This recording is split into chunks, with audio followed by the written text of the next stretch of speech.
maka makan dan minumlah dan bersenang hatilah engkau wahai Maryam. Dan jika engkau bertemu dengan seseorang, katakanlah sesungguhnya saya telah berazam untuk berpuasa pada hari ini dan saya tidak akan berbicara dengan manusia pada hari ini. Lalu Maryam pun datang kepada kaumnya sambil menggendong bayinya. Kaumnya berkata, wahai Maryam, engkau datang kepada kami dengan membawa kalau bahasa kita tuh pembawa apa istilahnya, sial, apa ya, dengan membawa keburukan. Jadi kayak dianggap pembawa kesialan. Wahai saudari Harun, sesungguhnya ayahmu bukanlah seorang yang nista ataupun pendosa, dan begitu juga dengan ibumu bukanlah perempuan yang hina. Lalu Maryam memberi isyarat, fa'asyarat ilaih, memberi isyarat dengan menunjuk ke arah bayinya. Lalu mereka berkata, bagaimana kami akan berbicara dengan seorang bayi yang masih digendong oleh ibunya, maksudnya masih terlalu kecil. Ini adalah cuplikan adegan Maryam ketika baru pulang kampung. Jadi ceritanya di ayat sebelumnya, ketika kandungan Maryam semakin besar dan nggak bisa disembunyikan dari penglihatan manusia, Maryam pun pergi menjauh ke sebuah tempat yang tidak ada siapa-siapa. Fahamalathu fantabazat bihi makanan qasiyya. Dia menjauh, mengucilkan diri ke tempat yang nggak dilihat oleh siapa-siapa sampai melahirkan. Jadi kurang lebih sekitar 3 bulan 4 bulan Maryam nggak ada di Al-Quds, nggak ada di di Masjidil Aqsa dan sekitarnya. Dia pergi mengasingkan dirinya supaya tidak ada yang menghujat Maryam karena ngelihat perutnya sudah semakin besar dan dia nggak punya suami. Setelah melahirkan, akhirnya Allah perintahkan Maryam untuk pulang. Setelah Allah ngasih makan, minum dan kebahagiaan buat Maryam, fakuli washrobi wa qarri aina, dengan adegan korma yang menjatuhkan buah-buah rutop dan seterusnya, pulanglah Maryam. Nah, Maryam tahu ketika dia pulang dengan membawa bayi, dia pasti akan dihujat, dicela, dicaci maki, dibully oleh kaumnya. Lalu Allah memberi kepada Maryam bekal. Gimana cara ngadepin yang kayak gitu-gitu? Kata Allah, kalau kamu ketemu manusia, ketemu orang-orang, ketemu kaummu, bilang ke mereka, saya tidak berdebat hari ini. Saya nggak akan berdebat. Jadi dia tetap bisa ngomong, tapi dia bilang, saya nggak akan berdebat. Saya nggak akan bicara dengan siapapun hari ini karena saya sudah bernazar untuk diam. Bilang kayak gitu kepada kaummu. Maka fa'atat bihi qaumaha tahmiluh. Maka datanglah Maryam kepada Al-Quds, kepada kota Al-Quds dengan membawa bayinya yang digendong. Datang. Baru dari ujung kota kelihatan Maryam, muncullah orang-orang Bani Israel semuanya rame di pasar-pasar mereka, semuanya menghadang Maryam. Maryam tiba-tiba dihadang di gerbang kota Al-Quds. Gak boleh masuk kota Al-Quds. Tadinya ada yang satu orang lihat, Maryam, langsung dia datang ke kota, dia umumkan ke semua orang, wahai Bani Israel, perempuan yang hina yang kita cari-cari sekarang sudah datang membawa bayi haramnya, membawa bayi selingkuhnya, membawa bayi hasil zinanya. Akhirnya orang-orang yang ada di Masjidil Aqsa, yang ada di rumah-rumah, yang ada di pasar, semuanya berkumpul di depan gerbang kota. Menghalang Maryam masuk. Kebayang gak perasaan Maryam? Padahal dia itu lahir di situ, dia beribadah di situ, ayahnya orang situ, ulama pula, pamannya nabi pula di situ, tapi dia sekarang dihadang oleh semua penduduk Al-Aqsa, penduduk Al-Quds, Bani Israel. Ketika Maryam mendekat, mereka mengatakan, ya Maryam, laqad ji'ti syai'an fariya. Ini bahasa Al-Quran. Kalau aslinya lebih tercela daripada ini, karena ini bahasa Al-Quran yang tinggi, Allah menggunakan bahasa simbolik saja. Yang terjadi, mereka mencela Maryam. Mereka bilang, Maryam kamu pembawa sial, Maryam kamu perempuan hina, Maryam kamu tukang zina, Maryam kamu selingkuh, Maryam kamu ternyata pelakor, segala macam. Kebayang gak seorang perempuan yang mulia dituduh dengan kata-kata kayak gini? Sedih, pengen jawab, pengen bilang saya ini gak pernah berbuat dosa, ini nih Allah yang ngasih kepada saya gak punya suami dan saya diberikan anak yang suci dan segala macam. Enggak. Tanya kepada Zakaria kalau gak percaya, saya punya buktinya segala macam. Enggak usah, diam aja. Maryam bisa ngomong kalau mau. Maryam by the way adalah perempuan secerdas Sayyidah Aisyah. Dia itu kayak Aisyah cerdasnya, kayak Khadijah bijaksananya, kayak Fatimah lembutnya. Kayak Asia sabarnya.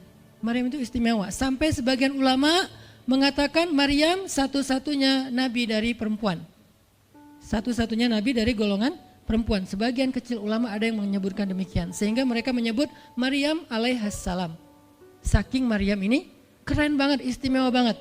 Tapi jumhur ulama sejarah mengatakan Maryam bukan nabi, tapi dia perempuan solehah, orang soleh, bahkan 1 dari 4 perempuan sempurna di muka bumi dan tidak ada yang kelima. Cuman ada 4. Kamula minar rijali katsir, kata Nabi. Laki-laki yang sempurna itu banyak, yaitu para rasul dan para nabi. Walam yakmul minan nisa illa arba'ah, tidak ada perempuan yang sempurna kecuali 4. Asiyah istri Fir'aun, kemudian Maryam anaknya Imran, kemudian Khadijah istri Rasulullah, dan Fatimah bintu Rasulullah. Artinya Maryam ini istimewa banget.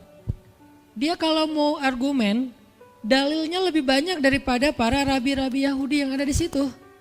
Karena ketika Maryam dulu berkhidmat di Masjid Aqsa, Maryam itu nggak belajar seperti yang lain-lain. Karena kan dulu orang Bani Israel itu paling anti sama cewek ya. Buat mereka perempuan itu kasta kedua. Seolah-olah perempuan itu nggak punya hak yang sama dengan laki-laki. Laki-laki punya hak belajar di Masjid Aqsa, perempuan nggak boleh. Ini kesenjangan gender di masa Bani Israel dulu. Jadi kalau ada yang mau nuduh Islam sebagai tidak memperhatikan masalah gender, dia harusnya baca sejarah. Justru Islam, Al-Quran, Taurat, Injil mengangkat perempuan untuk setara dengan laki-laki. Awalnya perempuan itu hina di masyarakat Bani Israel, dianggap pembawa sial. Sampai masyarakat jahiliyah sebelum Islam datang, apa yang terjadi dengan bayi perempuan? Dibenamkan dalam pasir hidup-hidup, dibunuh, dilempar dari bukit supaya mati langsung seketika. Kenapa? Termasuk Umar pernah membunuh bayi perempuan. Umar radhiyallahu an. Kenapa dia sedih banget? Karena dia ingat masa lalu ketika dia pernah membunuh bayi perempuan. Kenapa mereka membunuh bayi perempuan? Karena dianggap perempuan ini membawa sial. Tapi datang Islam mengubah tradisi itu. Mengubah persepsi publik. Yang tadinya perempuan dianggap hina, dalam Islam dikatakan surga ada di bawah telapak kaki ibu. Muncul harga diri perempuan naik. Apalagi sebaik-baik kalian yang paling baik untuk istrinya dan aku yang paling baik untuk istriku di antara kalian.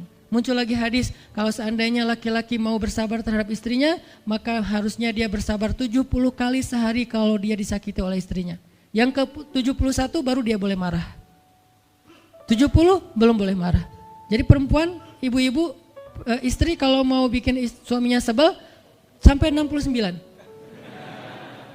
Atau 70 boleh lah. Tapi yang ke-71, nah ini udah layak dimarahin. Tapi kan gak pernah ada sampai 70 kan. Paling juga 10%-nya lah, 7 kali sehari. Dan itu istiqomah setiap hari. Hari ini kok kamu gini lagi sih, kemarin udah beda hari. Jadi beda hitungannya, 0 lagi mulai dari awal. Tapi nanti ada hadis penyeimbang. Nabi itu kan bijaksana banget. Yang diajarin bukan cewek doang, cowok juga diajarin. Ketika hadisnya supaya memuliakan perempuan ada, nanti ada lagi hadis laki-laki. Seandainya seorang perempuan menjilat luka dan darah dan nanah di tubuh suaminya, itu belum bisa membayar satu saja kebaikan suami kepada dia. Jadi menjilat lukanya aja belum bisa bayar kebaikan, terus ngapain marah-marah coba. Sehingga dua-duanya ada nasihat untuk suami. Kalau istrinya lagi ngambek, namanya juga lagi sedih, ya udah kamu sabar aja 70 kali. Untuk istri jangan ngambek, karena kalau kalian berbuat baik aja belum bisa bayar kebaikan mereka. Terus gimana dong Ustadz? Ya udah, sekarang solusinya adalah sama-sama mengambil sisi baiknya. Kayak gitu nasihat Nabi. Makanya saya agak kurang setuju kalau khutbah Jumat itu memakai hadis menjilat darah dan nanah. Karena yang dengar suami.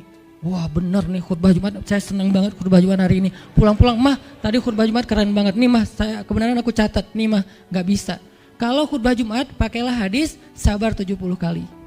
Menasihati suami. Kalau majelis taklimnya ibu-ibu, masalah tadi seandainya saya boleh menyuruh manusia sujud kepada manusia, saya suruh sujud istri kepada suami. Masing-masing ada hadisnya, jangan disilang. Ini gak bijak dalam ceramah, karena harusnya memberi nasihat yang bisa memperbaiki, bukan menambah tuntutan baru. Wah benar nih kalau suami saya dengar, harusnya suami saya datang, Ustadz boleh enggak acara selamatan di rumah saya nanti temanya ini gitu. Kalau perlu ngundang Ustadz yang dia kenal, request dulu untuk ngemojokin pasangan, ini enggak bijak. Balik lagi ke cerita tadi, Maryam tuh pinter banget, cerdas banget. Dari kecil dia udah hafal Taurat. Ibarat anak sekarang hafal Quran. Dan lebih sulit ngafal Taurat daripada Quran. Kenapa? Karena bahasa Al-Quran itu sastra banget. Jadi ngafalnya itu kayak ngafal syair. Itu aja udah susah kan? Kebayang gak ngafal Taurat? Lebih sulit lagi tuh. Dan Maryam dari usia di bawah 5 tahun udah khatam Taurat. Udah tahu tafsir Taurat usia 7 tahun. Bahkan saking keren dan pinternya Maryam, kadang-kadang ketika Maryam ngobrolin tentang Taurat sama Zakaria, itu Zakaria sampai geleng-geleng kepala. Maryam, gitu maksudnya? Sampai nanya ke Maryam. Gitu om maksudnya. Maryam ngomongnya ke Zakaria udah kayak ngajar gitu. Saking pinternya Maryam. Jadi hadis-hadis Zakaria Maryam hafal. Kan para anbiya tuh punya hadis kan. Hadis Zakaria dihafal oleh Maryam. Tauratnya Musa dihafal oleh Maryam. Kebijaksanaan para nabi dihafal oleh Maryam. Dia dari usia 10 tahun itu udah jadi ulama besar Maryam. Artinya kalau misalnya orang mau berargumen dengan Maryam, dia punya banyak bahan. Dia punya banyak narasi. Dia lagian Maryam itu pintar ngomong. Tapi Maryam diam. Jadi kalau kita ngerasa pintar ngomong, pintar komen, pintar apa, tetap aja kita punya alasan harusnya kita diam. Karena Maryam yang lebih daripada kita ternyata juga diam. Akhirnya Maryam diam. Dikatakan ya ukhta Harun. Diingatkan lagi dengan kemuliaan keluarga Imran. Ya ukhta Harun ma'akana abuki mra'asau wa ma'kanat ummuki baghiya. Ayah kamu itu Imran loh Maryam, kamu gak malu punya bayi di luar pernikahan sementara keluarga kalian itu keluarga baik-baik. Apa kamu tega menyakiti ayahmu, mencoreng nama besar dan nama baik keluarga besarmu? Dan seterusnya. Maryam makin luar biasa, panas banget, sedih banget. Dan Maryam itu yang lebih berat lagi teman-teman. Mungkin kalau kita digituin agak kebal ya. Terutama cowok lah. Cowok kalau digituin agak kebal karena emang kurang berperasaan sih kalau cowok ya. Coba lihat dari angle cewek. Cewek itu lebih peka loh dari kita. Kita mah mungkin lebih mudah lah diam. Diomelin, diam aja. Karena kita kan orangnya agak santuy gitu kan. Kalau cewek itu gak bisa gitu. Makanya lihat angle ini dari angle cewek. Kalau tadi Zakaria, sekarang Maryam. Dan Maryam lebih peka daripada semua cewek yang ada di muka bumi. Lebih perasa lagi daripada perempuan yang ada di muka bumi. Sangat-sangat pemalu. Saking pemalunya, ketemu cowok keren, ta'awuz coba. Cewek itu perasaannya lebih dalam daripada kita. Jadi kalau misalnya cewek-cewek, Maryam tuh gak punya, ketemu cowok keren aja dia ta'awuz. Siapa cowok keren yang ditemui Maryam? Jibril. Gabriel loh yang ditemuin. Dan waktu itu Jibril menjelma. Apa? Fatamassala laha basyaron sawiyya. Jibril menjelma sebagai basyaron sawiyya. Allah yang ngomong tuh, cowok keren. Allah yang bilang keren. Kalau kita merasa udah paling keren, menurut Allah biasa-biasa aja. Karena Allah pernah menciptakan Yusuf, Allah pernah menciptakan Muhammad, Allah pernah menciptakan Yahya. Kita merasa paling keren, Allah pernah menciptakan Sarah, perempuan paling keren juga, Aisyah, Fatimah. Jadi buat kita kayak udah kegeeran paling keren se-Bandung gitu kan ya. Menurut Allah mah biasa. Kalau Jibril, Allah sendiri yang bilang dia tuh emang keren. Jibril emang bukan malaikat, tapi kalau ketemu manusia, kecuali para nabi, Jibril itu menjelma sebagai manusia. Supaya tidak terlihat wujud aslinya, karena gak kuat orang ngelihat wujud aslinya Jibril.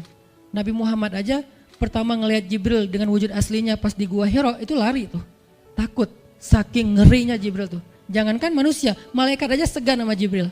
Jibril lewat malaikat, gak berani malaikat. Kenapa saya bilang kok disegani? Allah yang bilang di Al-Quran, dia itu malaikat yang disegani. Dzu mirratin. Dzu mirrah kalau bahasa kita malaikat yang sangat berwibawa. Sehingga di antara malaikat aja gak ada yang sembarangan bicara sama Jibril. Mau bicara sama Jibril kayak aduh segan malu gitu malaikat. Cuman gak pakai itu mah Sunda ya. Pokoknya malaikat mah gak berani ngomong sama Jibril saking segannya. Kenapa? Gagah banget wujud aslinya. Ketika dia membentangkan sayapnya itu sayap menutupi timur dan barat. Jadi matahari, bulan, bintang udah gak kelihatan. Yang kelihatan cuma Jibril dengan keagungannya.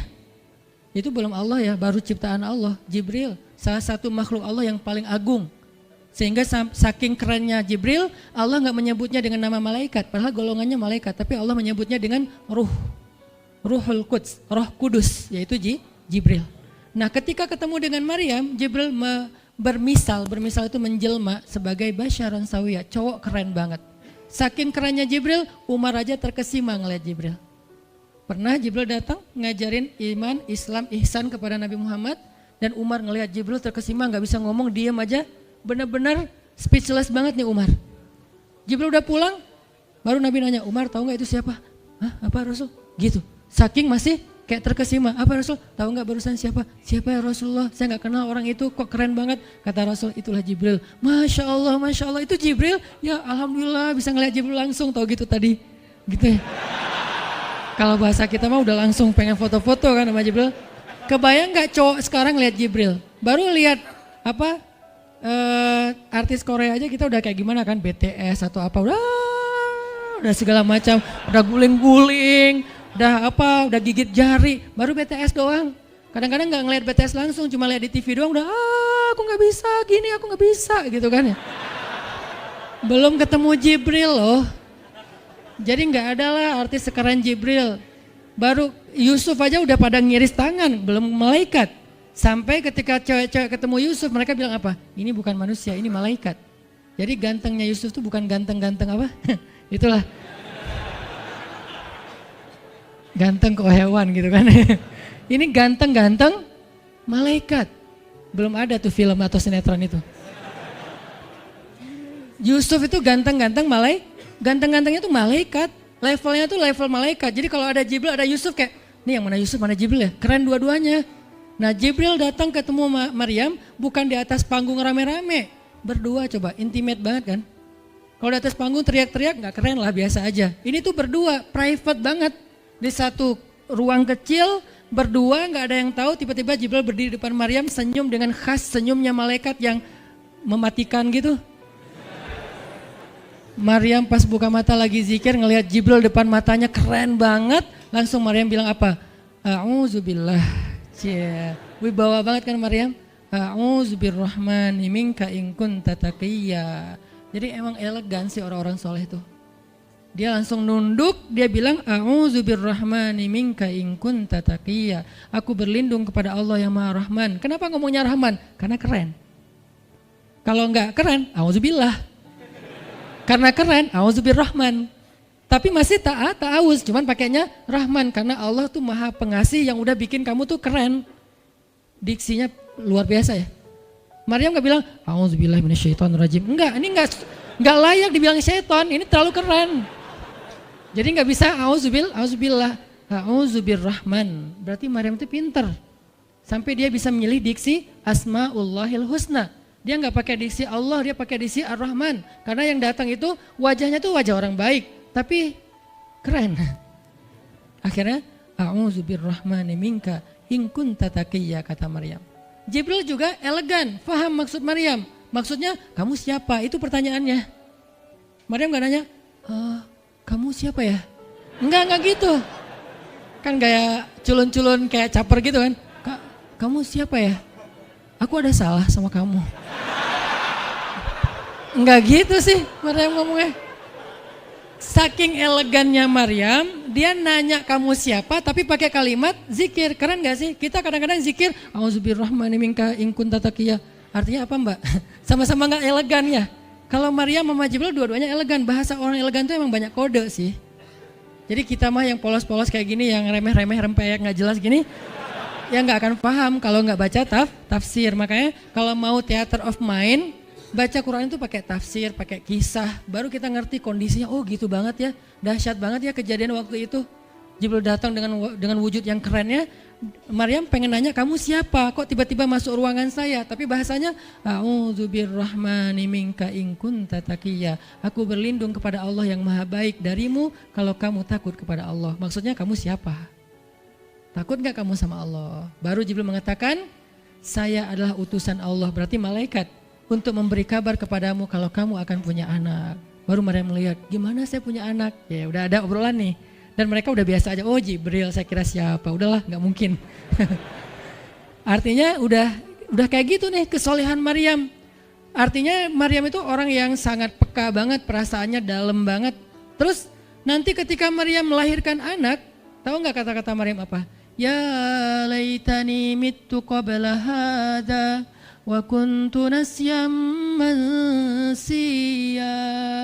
Saat Maryam merasakan sakitnya kontraksi, mau melahirkan Isa, Maryam itu sambil kontraksi sambil bilang, ya laitani mitu qabla hadza wa kuntu nasyan mansiya. Aduhai seandainya saya mati aja sebelum kejadian ini dan saya dilupakan oleh manusia seolah-olah saya tidak pernah ada. Kenapa Maryam ngomong kayak gini? Maryam ngebayangin betapa malunya dia nanti kalau harus membawa bayinya ketemu Bani Israel yang pada bawel. Bani Israel itu terkenal kaum yang paling bawel. Bawelnya banget. Kalau kita baca Al-Baqarah itu isinya kebawelan Bani Israel. Kata Nabi Musa, sembelihlah Al-Baqarah. Al-Baqarah itu kan banyak, yang warna apa? Cari yang warnanya bersih.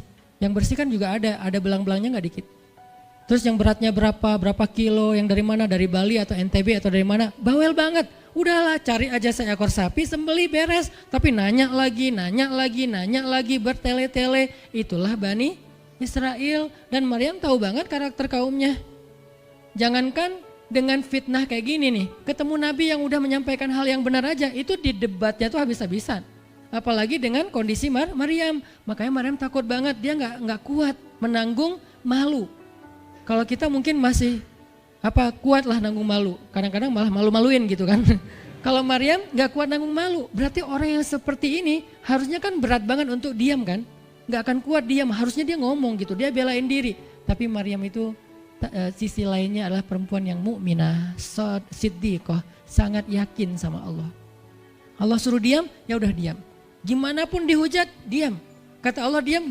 Ya Allah mereka bilang saya itu berzina, diam. Ya Allah bilang ini anak haram, ini anak saya nih, anak yang mulia.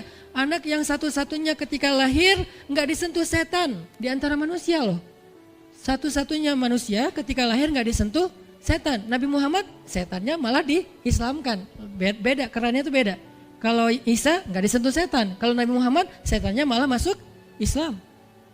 Masing-masing punya keistimewaan lah. Tapi satu-satunya manusia yang lahir nggak disentuh setan cuman Isa. Kita semuanya pernah disentuh. Lahir langsung. Apa sih lo datang-datang ke dunia nggak nambah-nambahin kerjaan gua gitu kan. Kita nih orang biasa, jadi pas lahir tuh udah ada langsung setan bisik-bisik, yuwas bisufi sudurinas, makanya disuruh azan kan. Karena kenapa? Biar nggak dibisikin sama setan. Dan kalau bisa suara azan kita harus lebih lembut daripada suara setan, karena setan juga kayak nge-tricky gitu. Saya ibu kamu. Anak bayi dinina bobokan sama setan, hiduplah iblis gitu-gitu kan. Jadi kayak didoktrin nama setan, iblis itu keren, iblis itu soleh, iblis itu baik, tapi pakai bahasa nasyid. Lagunya tuh kayak akustik gitu, lembut banget gitu kan. Makanya suara muazin kalau azanin anaknya yang lembut, jangan azan Allahu Akbar, asyhadu alla ilaha illallah. Dia malas ke masjid nanti kalau udah dewasa. Kenapa? Gue malas banget dengan suara ini nih. Salahnya siapa coba? Salah ayahnya.